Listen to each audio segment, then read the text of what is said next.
एक सहाबी हैं, ईमान लाने के बाद वो कहते हैं या रसूल अल्लाह सल्लल्लाहु अलैहि वसल्लम, दो वाक़यात ऐसे हैं जो ज़माने जहालत में हम करते थे। एक वाक़या याद करता हूँ तो रोना आता है और एक वाक़या याद करता हूँ तो हंसी आती है।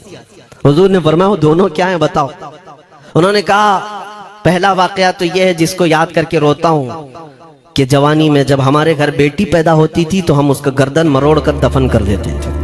आज मुझे एक बात याद आती है तो रोना आता है कि हमने ऐसे कई बच्चियों को दफन कर दिया।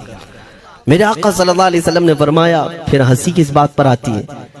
कहते हैं ज़माने जहालत में हमारे खुदा जो होते जिनकी हम इबादत करते थे तो जब सफ़र में जाना होता था तो आटा गूंद करके खुदा बना लेते थे, क्योंकि सफ़र में जाना है और हर जगह उनको साथ में रखना था खुदा को। वो साहब ही कहते हैं सफ़र के खुदा और होते थे, हवा का अलग, पानी का अलग, मिट्टी का अलग, सब लेकर के चलते थे।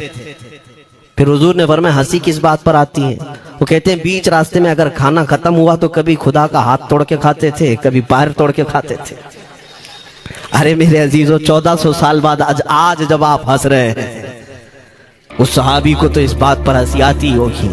मैं ये बात सिर्फ इसलिए अर्ज कर रहा हूँ कि शुक्र मनाओ अल्लाह रब्बुल इज्जत का कि तुम्हें रब तबारक व तआला ने उस कौम में पैदा किया है जिसका माथा सिर्फ वहदहू ला शरीक की बारगाह में झुकती।